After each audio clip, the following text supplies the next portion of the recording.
I'm Michael Van Dennen. I'm the Executive Director of the Council, and so glad to see you all here. A very important topic to all of us.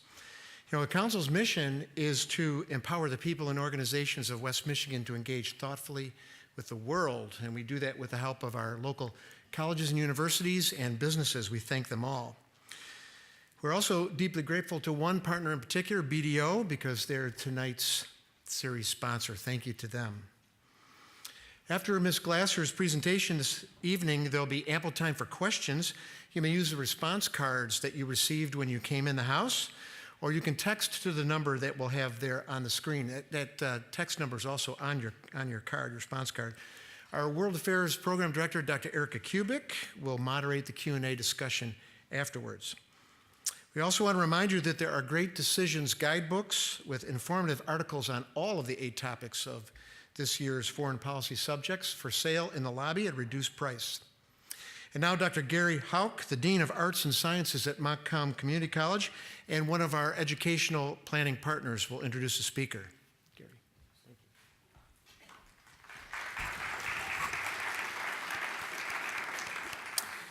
Thank you, Michael, and thanks again to both Calvin and Aquinas colleges for hosting us this evening, and we're glad that you are here.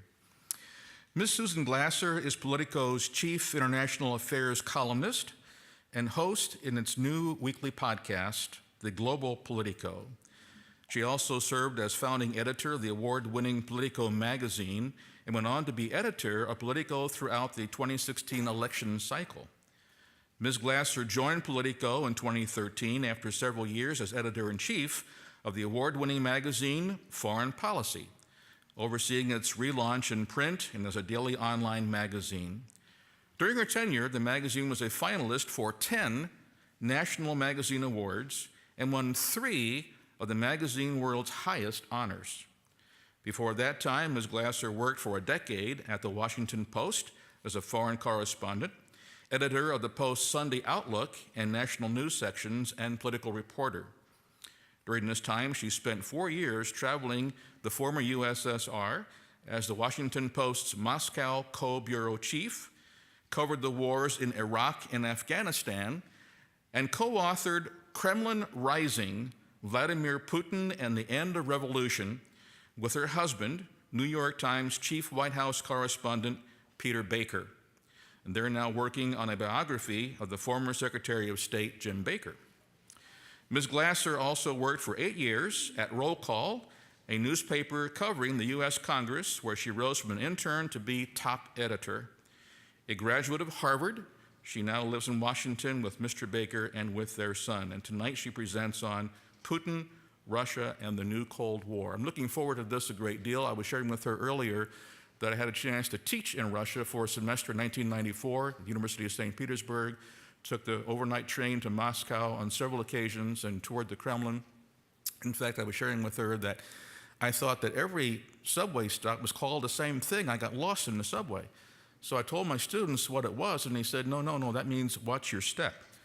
So looking forward to what she has to say. We're thrilled to have her tonight. Please help me welcome Susan Glasser.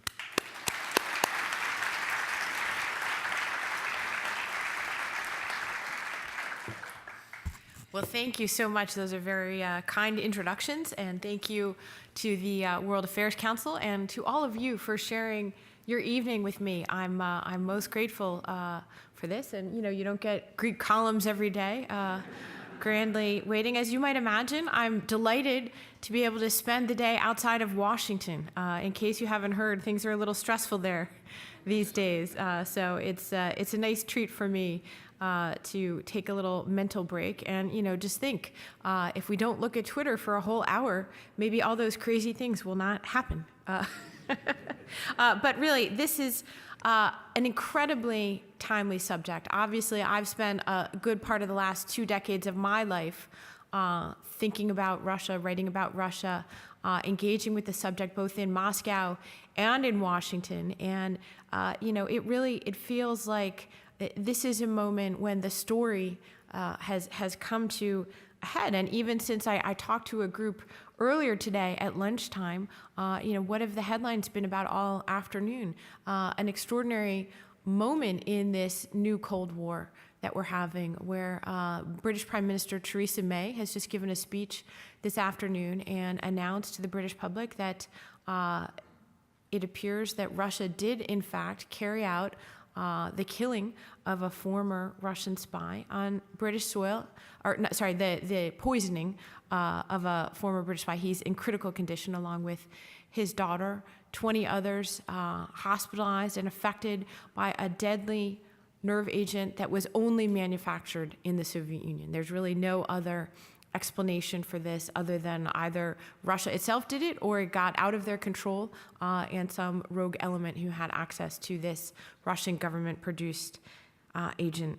And you find this as a moment that is really testing all of our frames of reference and the way that we think about Russia. And I'm not even talking at the moment about Donald Trump. I want to start. I know you know that the election in Russia is taking place just this Sunday, the presidential election, put quotes around it, that will certainly return Vladimir Putin to power for yet 6 more years. I would like to go back in time a few months to a date you might not have noticed, last September, which is when Vladimir Putin became the longest-serving leader of Russia since Joseph Stalin. He surpassed Leonid Brezhnev's tenure. And he did this, of course, at a moment in time when tensions with the West were arguably higher than at any moment since the early 1980s.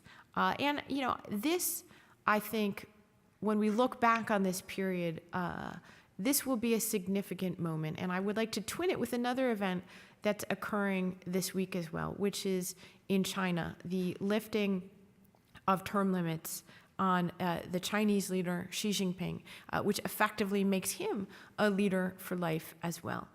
You have, in these two events, at a moment when we here in the West and in the United States are politically polarized, divided, inward-looking, and questioning ourselves, you have a moment which has been dubbed the return of great power competition. You could also say it's the rise of a new era of strong men, and it reflects, I think, something very definitive about this moment in history. We don't know where it's leading yet, and some days I wake up and I think, wouldn't it be nice if we could just skip more quickly through to the end of the book here and make sure it all turns out okay? But, I came of age, I graduated from college in 1990, just a few months after the fall of the Berlin Wall. And this was a moment when we really believed, that if history wasn't over, as Francis Fukuyama wrote, it certainly was trending in the direction of freedom and democracy.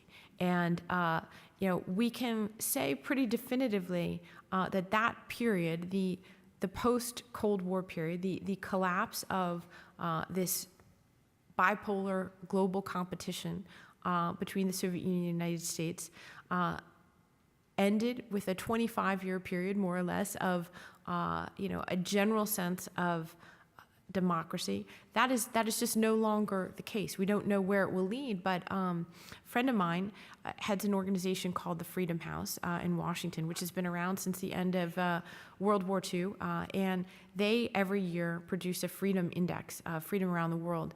And every year for the last 12 years, what's the direction it's gone?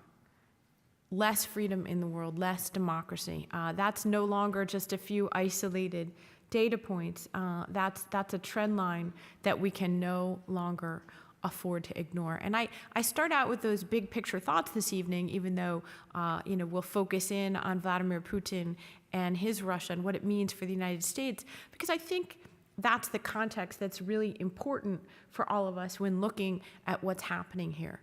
We don't know where it's going to lead, but we can say pretty definitively at this point in time, not only that democracy or the hopes for it that we all had collectively in Russia and parts of the former Soviet Union is definitively over, But this new rise and return of Russia to the world scene as what they call an aggressive revisionist power, I think has been one of the signal developments of the last decade and a half, and not always well understood in the United States or in other Western capitals. When it comes to getting Russia wrong, it's been a pretty bipartisan and multipolar phenomenon. There's no one group or party that has figured it out and everybody else hasn't.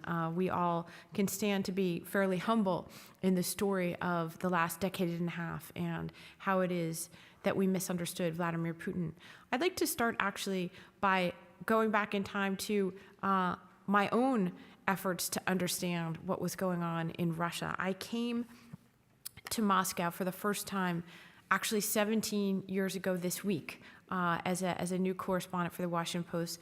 March of 2000 was the first election of Vladimir Putin to be president of Russia. He had already, as I'm sure you remember, become basically Boris Yeltsin's hand-picked successor. And there was that dramatic New Year's Eve handover, 1999, on the year 2K, Y2K. There was also a big news night. And what happened is that Boris Yeltsin, by then ailing, drunk, corrupt, plagued by chaos and really captured by oligarchic interests surrounding him at the Kremlin, was looking for a way out. And what did he do? He turned to a very obscure former lieutenant colonel. And I always used to be corrected by this by former Soviet spy types. If you made the mistake of saying he was a colonel in the KGB, they would always say, no, no, no, he was a lieutenant colonel. Vladimir Putin was not a super successful spy, although he has become a super long-serving Russian politician. He was an obscure man. He was hardly known at all. He had been plucked from this obscurity by fellow members of his St. Petersburg clan of the KGB to run the FSB, the former, basically the modern-day internal equivalent of the KGB. From that position, he was plucked from obscurity once again to become the prime minister in a series of rolling officials that Boris Yeltsin selected for the job. And then he was selected to be president. Why? And I think this is a key bit of Vladimir Putin's biography to share with you, because he made not only a pledge of loyalty to Boris Yeltsin, but he gave him a very specific guarantee. He would not prosecute or hold accountable in any way the president or his family for the corruption that had surrounded them. And with that deal, an unknown became the most powerful man in Russia. But he was still an unlikely figure, I would say, to be ruling 17 years later. The condition of Russia in 2000, when Vladimir Putin came to power, was very tenuous. It was only 10 years after the collapse of the Soviet Union, and they were still negotiating over the mounds of Soviet debt. They were still recovering from the ruble crash of 1998.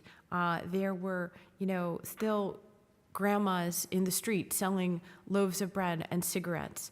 And while the economy was beginning to recover thanks to the rise in oil prices that started and blessed Vladimir Putin through the early years of his tenure, when I went to the Kremlin for the very first time that Vladimir Putin had U.S. journalists in for an interview, we sat in the Kremlin library, beautiful wood-paneled room, circular table.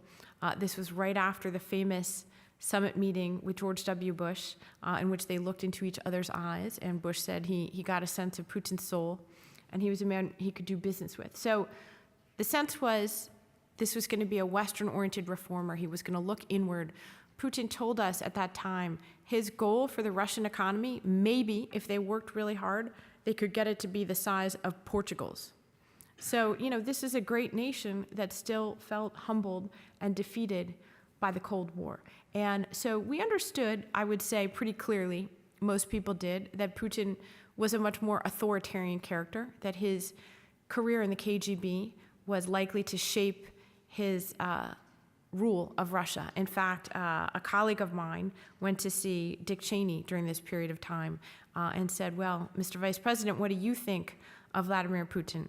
And this is at a time when many people in Washington were very favorably inclined toward Putin. And he looked in my colleague's eye and he said, KGB, KGB, KGB. And this matter, if not on all matters of geopolitics, Dick Cheney turned out to be right, I would say. Which didn't always mean that they had the right policy, but it certainly meant that his assessment in the end, I think, was a clear-eyed one. And if you're looking for a decoder ring for Vladimir Putin, I would say that's a pretty good one. In 2004, Vladimir Putin said, the breakup of the Soviet Union was the greatest geopolitical catastrophe of the 20th century. Now, think about that. The 20th century was filled with a lot of pretty horrible geopolitical catastrophes. World War I, World War II, the Holocaust, the purges inside Russia itself. The fact that Putin considered this largely bloodless political revolution that ended the Soviet Union, I think is a very, very telling statement of his. And I'll flash forward you to today and Vladimir Putin's re-election campaign 17 years later. Just 1 week ago, Putin sat in a much glitzier version of a room like this, in a manufactured kind of for TV appearance.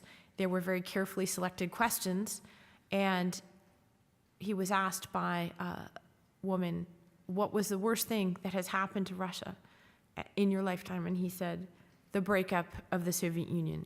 And again, so I would say this is, if you want to look, what's a signature Putin way of looking at the world that really matters to understand why has all this happened, you could do much worse than to remember his background in the KGB and his frame of reference about the Soviet Union.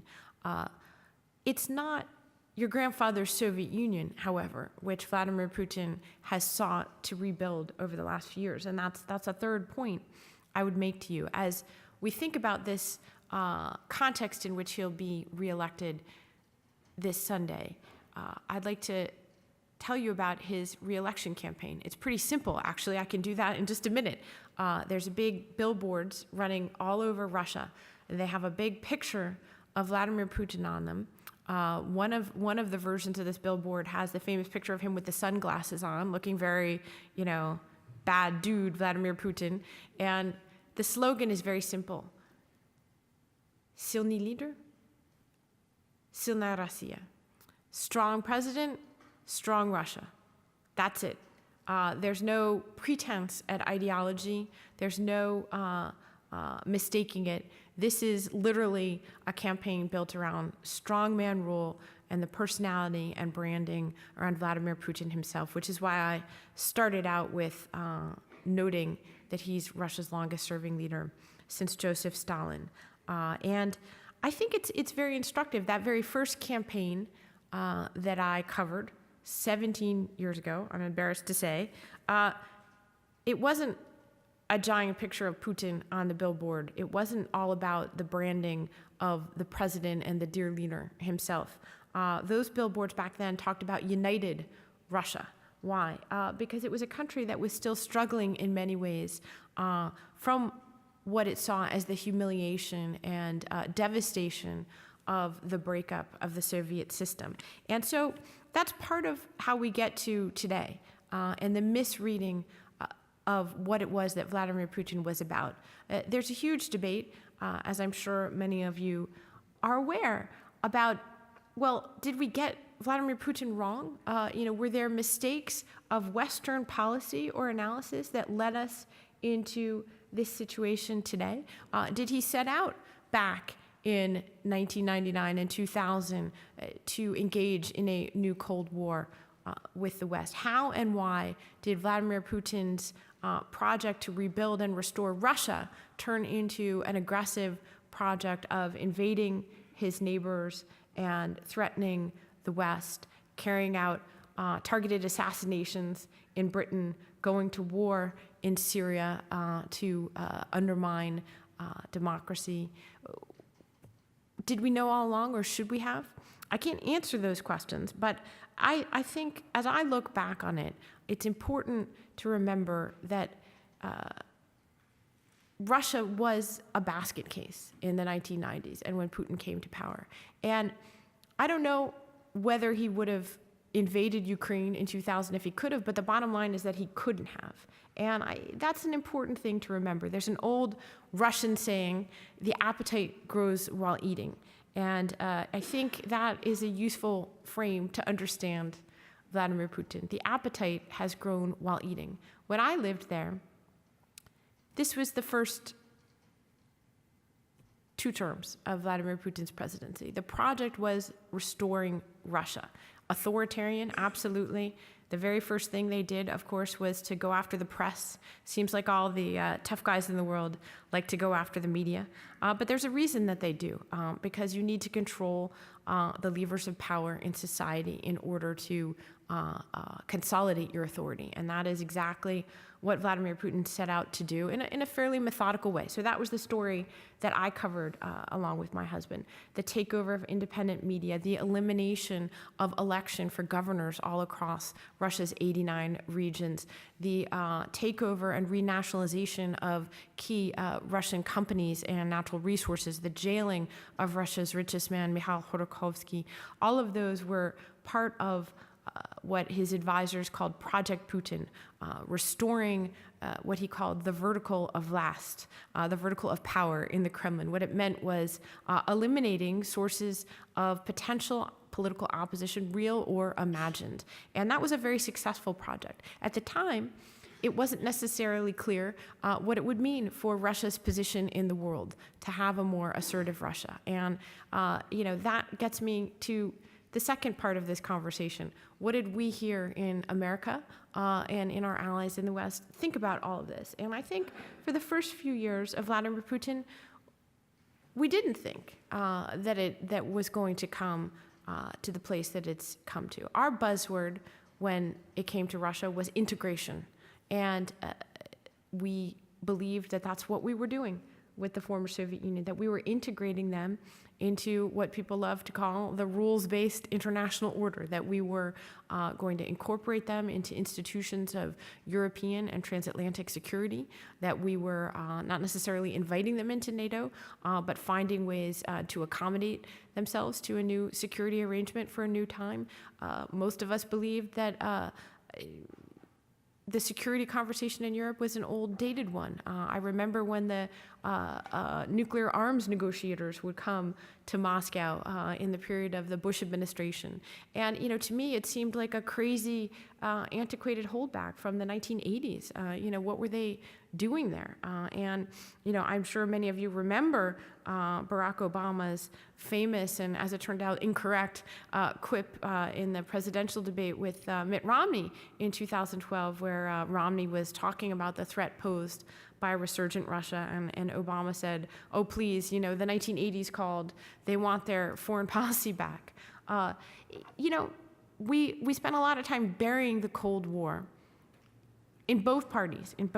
This was not something that was unique to Barack Obama, and that's very important to note. But we spent a lot of time burying the Cold War and very, very little time thinking about what might come next when it came to Vladimir Putin. And I think that's part of what explains the shock. And truly, it was shock 4 years ago this week when Russia took over the Crimean Peninsula from its neighbor Ukraine. It was the very first armed takeover of territory and annexation of territory like that since the end of World War II, since the post-war period.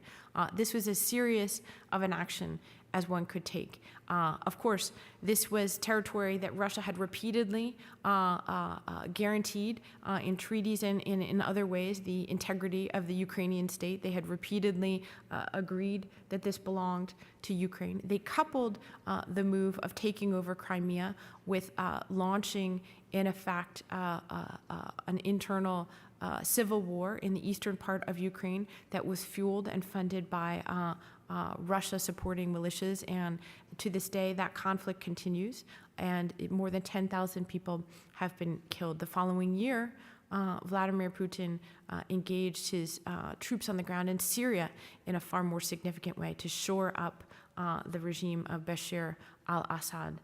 in Syria.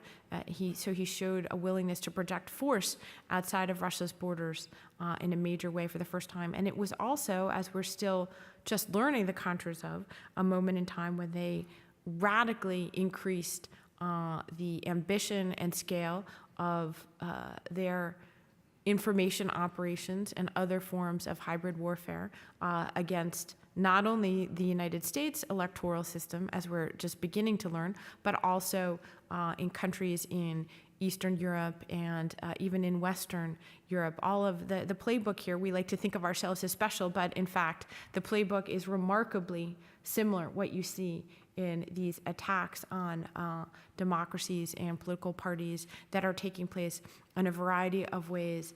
And the weaponizing, I would call it, of information is occurring throughout Europe and the United States in a way that is very much of a piece with the more aggressive foreign policy overall that Russia launched. It's not a coincidence that all these things began occurring in that time period of 2014 and 2015. It's part of a concerted and multifaceted operation. You can call it a war if you like. By the way, the people in Russia do call it a war.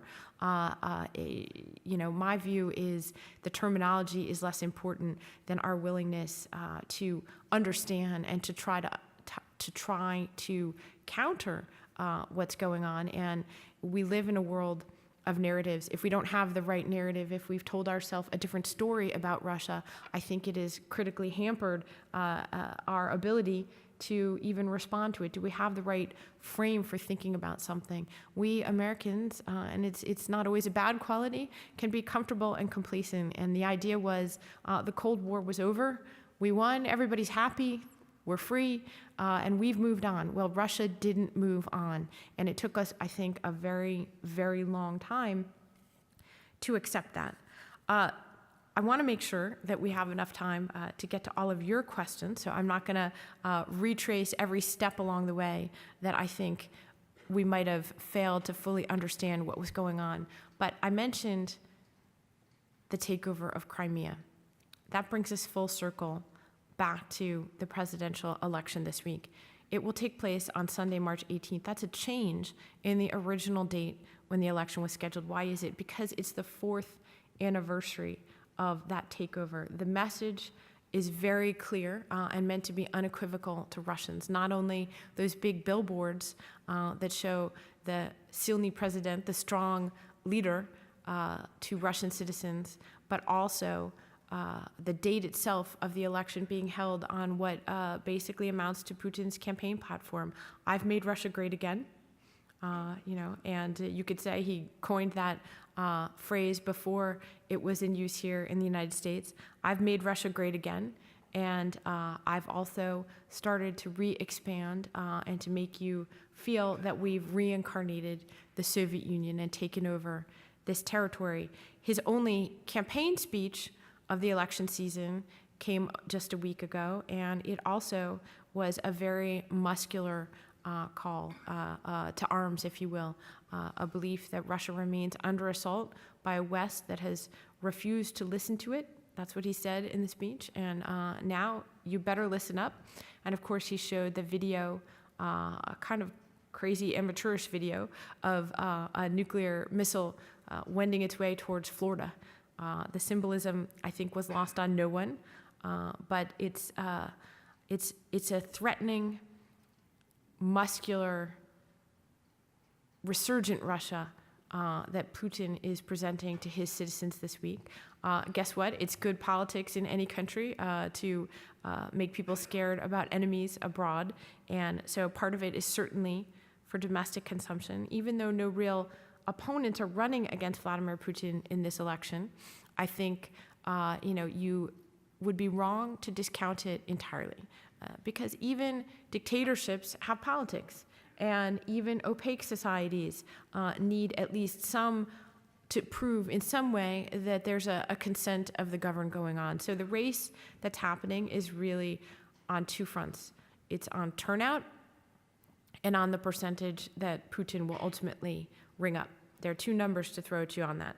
65%, that's the turnout that he got 6 years ago.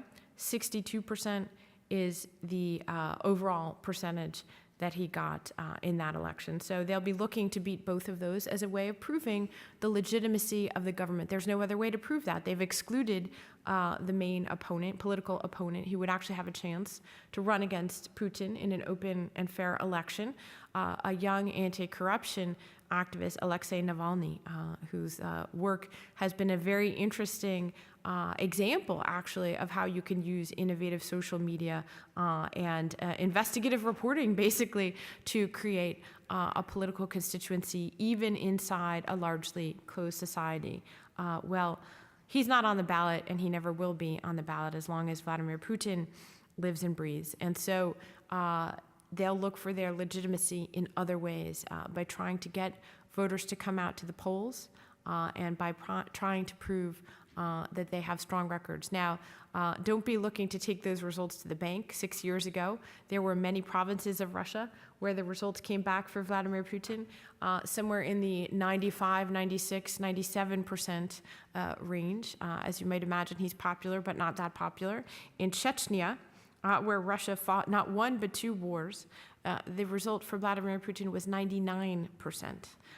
So it's you're getting to Saddam Hussein-like numbers up there, and I would expect more of the same this weekend.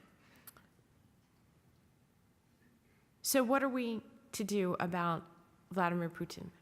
Here in the United States, as you know, we've been having a real agonized debate about Russia, twinned with the very complicated politics of how people respond to our divisive new president. And often these days, I hear the words Russia, Russia, Russia more than I ever have in a whole career of covering Washington and Moscow. And yet, a lot of what we talk about when we talk about Russia right now in Washington, of course, is not about Russia at all. It's about America, and it's about our own divided politics, and it's about our own president and what to make of a leader of the United States who has a seeming affinity with and affection for not only strongmen in general, but this particular strongman.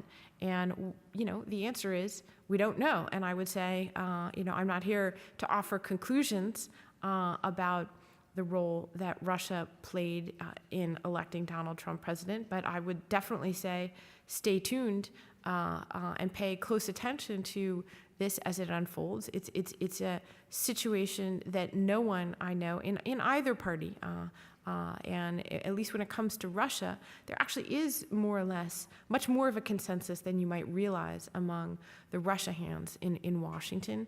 They're humble enough to understand we haven't always gotten it right, but I would say, broadly speaking, they're all, whether Republicans or Democrats, have tended to be quite shocked and surprised and uncertain of what to make of our president's affinity for Russia, his desire to have a new opening to Russia on policy grounds.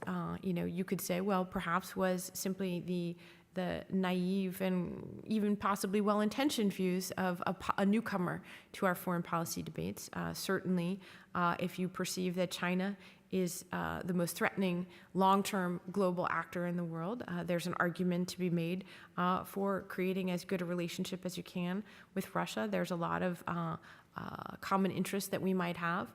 But of course, that policy platform simply ignored the reality of the escalating conflict that the United States and all of our Western partners have found ourselves with Russia, not only since 2014, but in the years leading up to that, building and escalating in a way that, that was never really a possibility. And so many questions remain around that, but I would just leave you, before I get to your questions, with a story about Russian democracy that I think is apt to tell on this 17-year anniversary of one-man rule once again in the Kremlin. I was in Moscow on the 10th anniversary of the collapse of the Soviet Union. As you might imagine, that was an occasion for lots of commentary and august gatherings featuring smart people talking about what it meant. I would say probably almost all of those smart observations are inoperative for many years since. But there was one panel that I remember in particular. Grigory Yavlinsky was one of the leaders of the transition to capitalism in Russia. He was a young economist who helped to lead the introduction of the market economy. He's still a politician in Russia today, although his following has more or less dwindled, and he's not even able to be in the parliament anymore to run for office. Yavlinsky was on panel, and he was asked, sir, what do you make of the future of Russian democracy? It was already clear that that was under threat by President Putin. Yavlinsky shook his head and he said, well, let me tell you the story about the Soviet ambulance driver. He picked up his patient, but he wasn't headed to the hospital. The patient set up an alarm in the back of the ambulance, and he said, where are you taking me? The ambulance driver said, to the morgue. What do you mean? Said the patient. Please, I'm not dead. Don't take me to the morgue. I'm not dead yet. Well, the ambulance driver was outraged. He turned around and he said, but we're not there yet. This, sadly, was Grigory Yavlinsky's joke about the future of Russia's democracy. Sadly, as you might imagine, the joke is irrelevant these days when it comes to Russia. The ambulance made it to the morgue. If you told me 17 years ago, when my husband and I first arrived in Moscow, that Vladimir Putin would be well on his way to achieving Stalin-level tenure in the Kremlin, and that the democracy we'd be worrying about was not in Russia, but right here in the United States, I wouldn't have believed you. So I'll leave it at that, and I very much look forward to your questions. Thank you.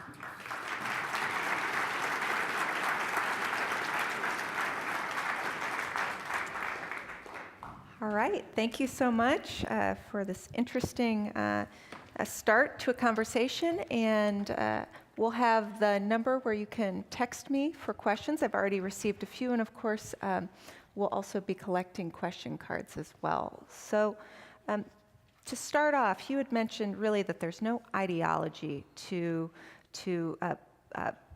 President Putin's campaign, but one of our audience members wanted to ask about the role of religion in Putin's politics today. Well, it's a great question. Can you hear me? Can you hear me now? Hello?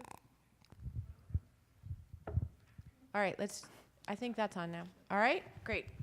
So the question is about religion and does Putin have an ideology? It's very interesting. I mentioned at the beginning of my talk, to a certain extent, his ideology was restoration of Russian greatness, which is a pretty gauzy, kind of an ideology to have. It's not like Soviet communism, right? He's not about making the world a better place or equality for people or any of the grand sounding things or even worldwide revolution. Some people have argued for that reason that Vladimir Putin is much more of an example of 19th century great power politics, more like a Bismarck type figure than he is a Lenin type figure. He's not looking to export the Russian way elsewhere. But there are others who discern something darker and more ideological in especially where Putin has gone in the last few years since he returned to power in the Kremlin in 2011 and 2012. A lot of people in Washington believe this is a moment in time when he took a shift to this new, more aggressive phase. Accompanying that more aggressive foreign policy has been what I would call the rise of Vladimir Putin culture warrior.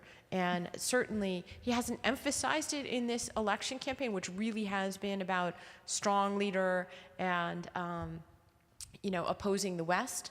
But at various points along the way in recent years, he has used culture wars. He's very close to the leaders of the Russian Orthodox Church. He often talks about threats from the West's acceptance of gays. He often talks about the jihadist hordes threatening Europe and the soft ways in the West that have led to our being threatened by them. And so there is an element, I wouldn't call it religious per se, but, kind of a hard right populism meets culture warrior element to Putinism in its more recent years. Although, again, interestingly, maybe it doesn't sell as well with the Russian public and just, go for the old standby of NATO bashing and America bashing, because that's better politics. That's great. So many questions. My phone is blowing up. I feel so popular. So let's try and condense a few things. Can you think about or maybe comment on some of Putin's strategies with Syria, with the Ukraine? What is he going to gain from these actions? Well, it's a good question. Politically, obviously, he is seeking to gain, again, it's interesting that his main selling point, in fact, are these international adventures. And in part, that reflects the fact that Russia's economy is under sanction, that oil and gas prices in recent years have not been as high. And so he is, in some ways, looking to distract from a level of almost Brezhnev-like stagnation inside Russia in its economy. And so that's one element. And a big question mark, of course, that will help us understand how aggressive is this next phase of Vladimir Putin going to be, will be, well, what happens after Sunday and this presidential election? And how much will he look, for example, to reach a settlement in Ukraine or in Syria, which, by the way, militarily, neither of those has gone particularly well for Russia.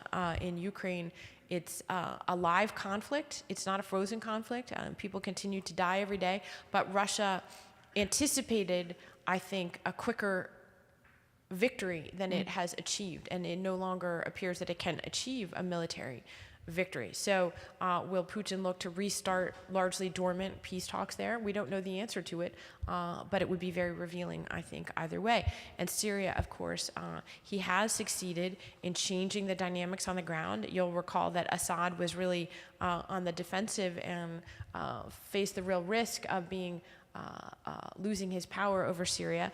That is no longer the case today, and largely as a result of the Russian intervention, but it's bloody, it's grinding, there's no end in sight. And so, again, what's he going to do about that?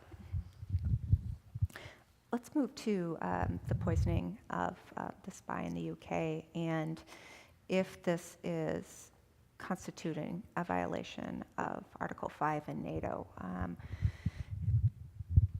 How much should the West feel threatened? Do you think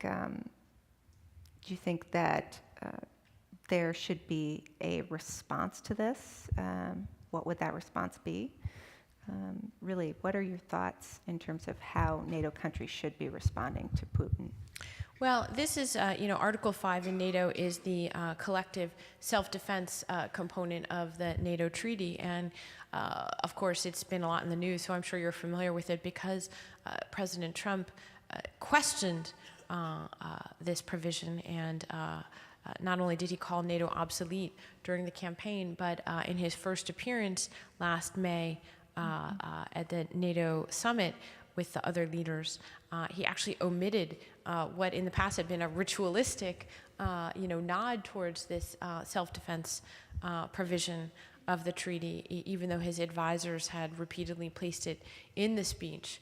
And, it's a very interesting story because it shows, Trump's own skepticism toward this alliance and his desire, even after months of pushback, to find a way to accommodate Russia.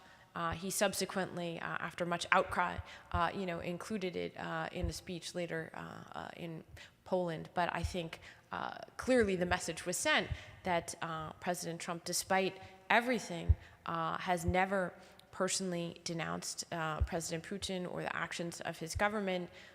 His own team of national security advisors is quite hawkish, and certainly what I would say is within the mainstream of both the Democratic and Republican parties when it comes to the threats and challenges posed by Russia today. And so you have almost this schizophrenia, right? His advisors can say, well, actually, we have a very good policy toward Russia. We're very tough on that. But today is a great example of why I would tell all of you, beware of any analysis of American foreign policy that tells you to ignore the President of the United States. Guess what? The President of the United States has enormous personal power, in particular over foreign policy and national security. And so when people are telling you don't pay attention to the tweets, don't pay attention to the policy, just pay attention to, what these serious people are doing, I would say approach that with extreme skepticism, and today is a great example of that. As I mentioned, Prime Minister May has come out and she has officially attributed this attack on British soil to basically a state-sponsored assassination using an extremely deadly weapon. The UK is not only America's closest ally and partner, but it is, of course, a member of NATO. The United States, if there's anyone in the world we're under an obligation to, it is Great Britain.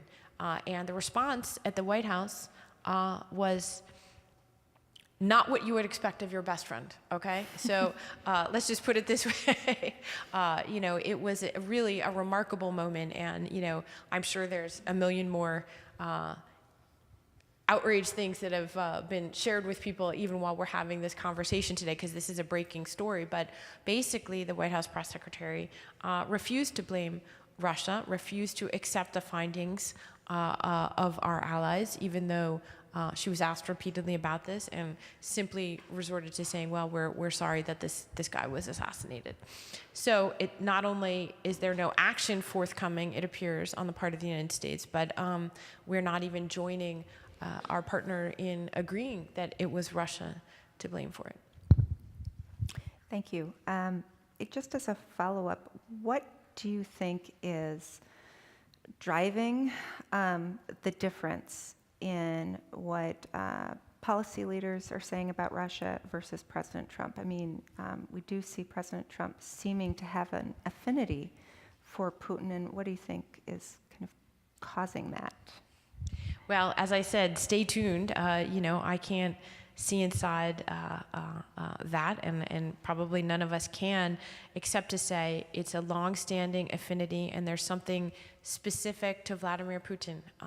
It's true that President Trump has a view of leadership, such as it is, that involves him offering praise for the kind of people that in the past American presidents have shied away from. He has said many very complimentary things about whether it's China's leader Xi Jinping or Turkey's strongman leader Erdogan. So it's not a total outlier in the sense that Trump seems to equate leadership with strong man rule, authoritarian leadership. However, he has a particular affinity for Vladimir Putin. He has a long-standing obsession with Russia in many ways. I'll tell you one anecdote that doesn't go to the Putin thing, but it certainly goes to the strongman thing. His first trip to Russia was all the way back in the Soviet Union in the late 1980s. And even then, he was very obsessed with nuclear weapons, which is interesting. And he was also very interested in the possibilities for making business deals in Russia. And he went to visit the Soviet Union. And according to one interview he gave then in the late 1980s, he was extremely critical of then Soviet leader Mikhail Gorbachev. Why? Because he wasn't strong enough. He wasn't enough of a dictator. And again, I find that very fascinating. But as for the details, I would say pay close attention to the Mueller investigation, and like the rest of us, we'll be watching. Right. And do you have a sense of what, we've talked a little bit about Putin's goals with Syria and Ukraine. What was or is the end game for the U.S., for Putin? But also that playbook that has been used in Eastern and Western Europe. What's the end game there? Yeah, no, I'm glad you asked about that. I didn't want to take too much of my talk up with this, but I think it's very important to say, number one, we're still learning the contours of this information operation inside the United States, but clearly from the beginning it's borne all the hallmarks of exactly the Kremlin KGB playbook that actually dates far back, way before there was a Facebook or a Twitter or Russian troll factories in St. Petersburg, they were using many of these same propaganda techniques. And actually, my friend Anne Applebaum, who's a fantastic historian, she won the Pulitzer Prize for her book Gulag, but her book that's less well known called Iron Curtain is really what happened in Eastern Europe after the end of World War II and how the Soviets reestablished their dominance in that part of the world. It's almost like an eerie, prequel to many of the techniques and tactics that are being used by the Russians in Eastern Europe and elsewhere today. It's also just a very important book, I think, about a little understood period of history. The book is Iron Curtain. But so, it's an old playbook, but what's new that should, be alarming to everybody here is, number one, Russia's not going to be the only country that figures out how to do this. In fact, of course, all the events of the last couple years, have basically been an ongoing, open source seminar in how to, influence and attack American democracy. Number two, the Soviet era KGB would have dreamed beyond their wildest imaginings of having the tools and platforms that we have now, that we Americans have ourselves built. This is incredible for any kind of spy agency. Imagine telling KGB operative Vladimir Putin, in 1980, that you were going to be able to access with your own propaganda targeted directly to those people, basically every single American citizen, and it would cost you essentially $0. And it would be more or less legal, and you could team up with an American political party to do it and to amplify your message. Guess what?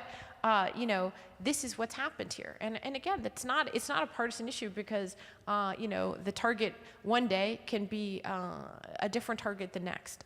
It's something that requires everybody to think, I think, a lot more carefully about the implications of this. So, also, I should really emphasize how cheap and effective this is. I interviewed recently one of the senators on the Senate Intelligence Committee who's investigating this, and he pointed out to me that if you took every dollar that the Russians spent, not only in the United States in the 2016 election, but in Austria, in France, in Germany, in all the countries in Europe, and you added them all up together, it wouldn't be equal to one F-35 fighter plane. This is cheap, it's effective, and there's no way that Putin can consider this anything other than an enormous success. The weakening of American democracy, the turning of our own platforms against us, the chaos and questioning of ourselves. The Soviet KGB mindset is a zero-sum mindset. We win, you lose. You lose, we win. And in that zero-sum mindset, especially when Russia no longer has the power and capability, it is not the Soviet Union. It is a shadow of the power and capacity of the Soviet Union. And so anything that weakens their enemy is something that strengthens Russia, and that is how they view the world. Do you see any other goals of expansion, say in former satellite states, other areas that we should be worrying about? Well, so this is where the picture is very interesting. There has been, on paper in some ways, a strong response since 2014. Barack Obama, before 2014, was very different in terms of his views of Russia, and after 2014. And really, since 2014, actually, if you put aside the rhetoric of Donald Trump, our policies have continued or even gone farther in the direction of responding in a strong way to Russia. So we have not only the sanctions on Russia, but you actually have NATO troops across Eastern Europe and in key places in the Baltic countries for the very first time. That's American troops, German, even Polish troops stationed in vulnerable places, essentially going eye to eye with Russia. Now, if they chose to invade, they could invade those places. They could take over Estonia, in a matter of hours. We do not have a force there on the ground or in the air that's capable of stopping it, but it's exacting a price, and it's meant to send the message that NATO Article 5 provision is one that we abide by and that we will honor if it comes to it. And, a lot of people would say, well, those countries feel very reaffirmed in their decision to join NATO after the end of the Cold War, because what happened to the countries that didn't join? What happened to Ukraine? What happened to Georgia? They got invaded by Russia. I want to get back to NATO in just a little bit, but let's turn to the election. And thinking first and foremost, how popular is Putin really? What does he rest his popularity on? What's the opposition like? I know opposition is maybe not possible in the same way in the US. But finally, what do ordinary Russians want? Those are good questions. I mean, a couple thoughts. One, you and I would also be extremely popular if we had an entirely state-controlled media whose job it was to find ways to sell us and what our policies were to the Russian public, and no one was allowed to disagree with us except in symbolic ways. So, it's very hard to talk about the public polling and the like in a society in which the information landscape is so thoroughly under the control and is essentially a marketing arm of the Russian government itself. That said, I think back to when I was in Russia and covering the first couple presidential campaigns of President Putin, and there was a genuine level of popularity, especially initially, where the later Yeltsin years were pretty disastrous, right? And, they felt humiliated not only as a country, but we had this sort of drunken, out of control leader who didn't seem to know where he was going and who was a captive of wealthy oligarchs that they saw as looting the wealth and riches of the country. And so here was Putin, this young, well-spoken man. The words that I used to hear the first few years, in particular, about Vladimir Putin when I traveled around the country was, he's sober. And they meant actually sober. In Russia, it's a very good quality if you're not a drinker. So they meant actually sober, but they also meant, sober-minded and, serious about the job. Russia has had a terrible, traumatic history, and I can't overstate that enough. There's no other country I've ever been to in the world, including Afghanistan, including Iraq, where the word normal was said in such loving tones, as in, we want to be a normal, civilized country. This was the goal that people articulated to me in the early Putin years. And it explains a lot about, early Putin. Now, he's morphed into strongman, global badass, kind of dictator. That's a different model for him. But there's also new kinds of opposition, which I think are very interesting and intriguing to have emerged in this information environment, because it's not a desert wasteland in Russia by any means. The internet is actually more open there than it is in China, for example. And there's a young figure, Alexei Navalny, I mentioned, who's not able to run, but who has emerged largely because of the internet and social media as a genuine and novel political force in his own right. He's taken investigative reporting and blogging, and he's turned that into a social movement in Russia. And he does these incredible videos where he exposes the corruption of state officials and of the oligarchs who feed off of them in ways that have really, he's able to command flash mob protests in a society where you can get arrested, lose your job, get kicked out of school for doing it, all across the country just over the last couple years. And it's a really interesting model in a way. The kids in Parkland, Florida, have something in common with these unconventional political techniques being pioneered in some ways by Alexei Navalny. So I'd pay attention to what happens to him if I was you. What about some of the other folks who are campaigning against Putin, are they simply puppets of Trump or excuse me, puppets of Putin?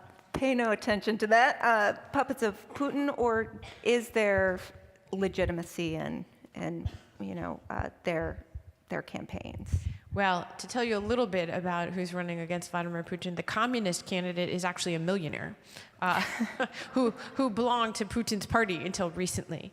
And the liberal democratic token opposition figure, Ksenia Sobchak, is a former Playboy model who is reportedly Vladimir Putin's goddaughter. So she's also not a highly independent or respected figure. And in many ways, I know Ksenia Sobchak going back to my time in Moscow. She's a very smart young woman. Her father was the first post-Soviet mayor of St. Petersburg, and he gave Putin his first job outside of the KGB, and that actually is how Putin entered politics. And he was loyal to her father, Sobchak, when he got into trouble. She has had, a career as a journalist and commentator, and supports kind of more Western-oriented liberal democratic reforms.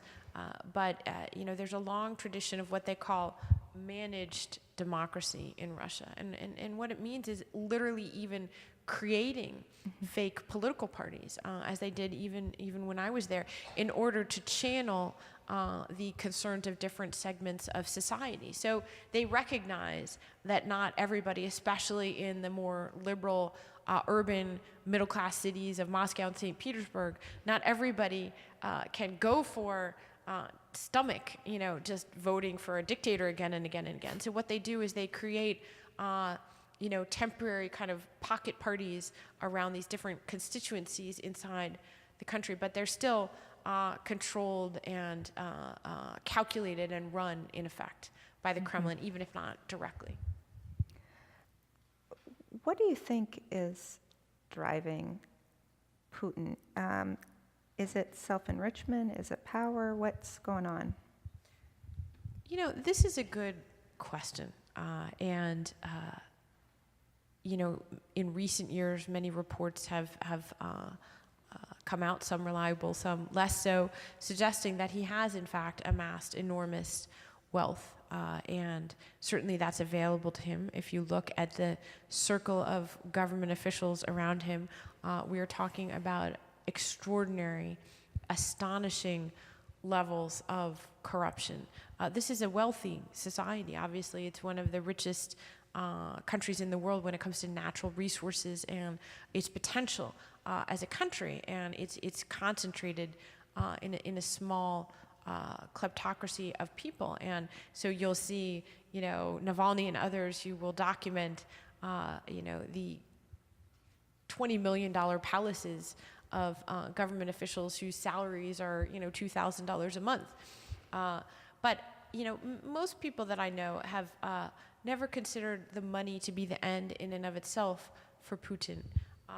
He clearly most reliably, I think, when it comes to understanding him, is really the notion of regime survival, that it's perhaps much more tenuous than it looks to us on the outside. And in many ways, actually, a lot of Russia experts I know, while they're very alarmed about the Russian aggression in Ukraine or its operations against the United States and others, they are also concerned that we have actually bought into Putin's narrative and that we've built him up too far in a way that actually serves his purposes internally. And I know that many Russian liberals who I'm friends with also have that concern, that we're actually buying into exactly the myth of Kremlin power and invincibility and lack of dissent inside that society that Putin wants us to have. And so I think, his own concerns about the legitimacy of his government, the ability to continue to rule, they were haunted in a very serious way by the street protests that erupted in Moscow and St. Petersburg after Putin decided to return to power in the Kremlin, and he replaced Dmitry Medvedev and returned to the presidency. there was a real movement against Putin at this time. And people really boldly and defiantly came out in protest in ways that had not been seen since the collapse of the Soviet Union. And that scared the Kremlin like nothing else. And remember, it also then led to the assassination of Boris Nemtsov, who was the one true remaining liberal opposition leader. He was gunned down in the shadow of the Kremlin just about 3 years ago today. Does Putin have allies around the world? I mean, where is he pivoting to? This is an excellent question, actually. And for many years, American officials comforted themselves with the idea, really, that Russia and China, to a lesser extent, had no friends in the world. And this was part of what gave rise to Barack Obama's perhaps overly dismissive view, that Russia was a declining regional power at best and not of long-term geopolitical consequence in the world. That was a statement, as you might imagine, that infuriated Vladimir Putin, and it's of dubious accuracy today. Why? Obviously, there's that nuclear arsenal. Obviously, there's also Russia's willingness to project force, at least in targeted ways, outside of its own immediate neighborhood. I think there was a view, right, that even after things had soured with Putin, many Washington policymakers thought, well, okay, he's reestablished a dictatorship inside Russia, but his foreign policy goals are limited. He wants to just regain more control within the borders of the former Soviet Union, what they call the near abroad. Essentially, he wants to carve that out as a sphere of influence. We may not like it, but that doesn't really present a threat to the West. And this was, I think, a fairly common point of view a few years ago. I think it's somewhat outdated. Now, is Vladimir Putin a charismatic leader who offers a vision of worldwide social justice and revolution in the way that the communists at least pretended to? No, of course not. He's not. And so it's hard to see the legions of the world flocking to his banner. But that's where Putin, the culture warrior, and this prospect of a sort of Steve Bannonite coalition of the European right with Putin, is an interesting development of the last few years. Again, right now, it's probably more rhetorical and notional than actual, but it's not to be entirely discounted. He's much more of a right-wing figure than a left-wing figure. Thinking of decades of policy towards Russia, and I want to particularly focus on the issue of what happened in the immediate collapse of the Soviet Union, as well as the question of NATO. Were there particular ways that we could have done things differently to have changed the outcomes of today? This is a really important question. As you mentioned, NATO is the number one gripe and complaint that Vladimir Putin has, and this goes back for years. He cites this as his basically cause of action against the West, and the idea that we imposed a hostile peace on Russia after the end of the Cold War, and rather than dismantling NATO and creating new kind of European security that would actually incorporate Russia, we continued to not only create NATO, but to enlarge it right up to the former Soviet Union's borders. And this, in his view, was a hostile encirclement, and we preserved NATO only for the purpose of confronting any resurgent Russia in the future. It's a classic chicken or the egg dilemma. Did the resurgent Russia come because we allowed NATO to remain intact and to expand it, or was that necessary? And believe me, if you were in Warsaw or in Estonia you're feeling pretty good about that decision to join NATO. And actually, you mentioned my husband and I are writing a book, a biography of Jim Baker, and he plays a very interesting role in this narrative that the Russians have of how the West and America betrayed them at the end of the Cold War, because it was Jim Baker's negotiations with Mikhail Gorbachev over the reunification of Germany after the collapse of the Berlin Wall and basically the collapse of East Germany.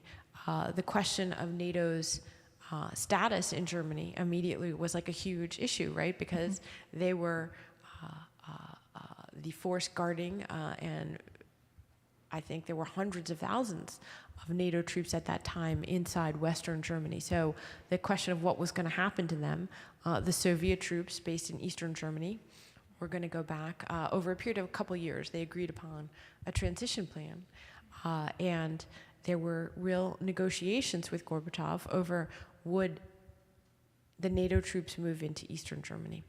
And there was a famous meeting at which it was discussed, the idea that Baker said, well, the NATO troops were not going to move east into Eastern Germany, is what he meant. At this time, the Warsaw Pact still existed, and in fact, Gorbachev later in what was memorialized in a treaty, so this was just a negotiation, not only did they agree to have German troops on all of German soil, but West Germany was allowed to remain in NATO, and Eastern Germany became a part of unified Germany, and they became a member of NATO right away. And that was an enormous Soviet concession.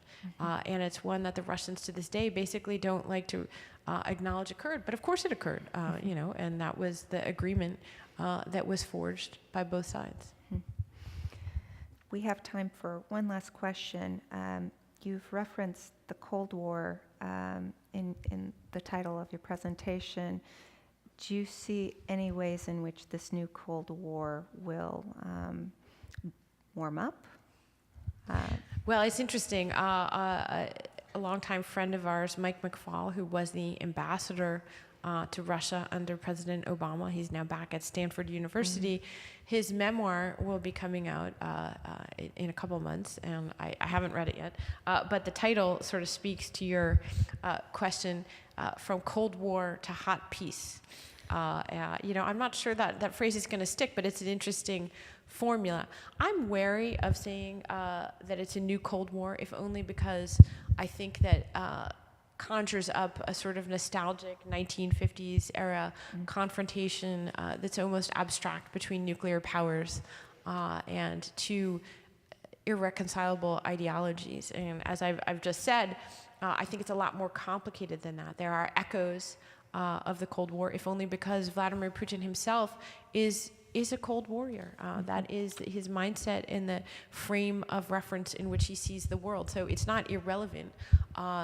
But I think the containment policies that largely shaped and guided us in that period of time are also very antiquated and outdated in a world of information warfare where Russia has access, instant access to all of us at our computers and on our telephones.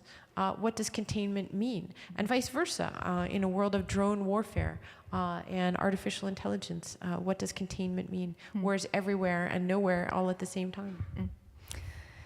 That's really a sad way to think about it. But thank you so much for the just great discussion.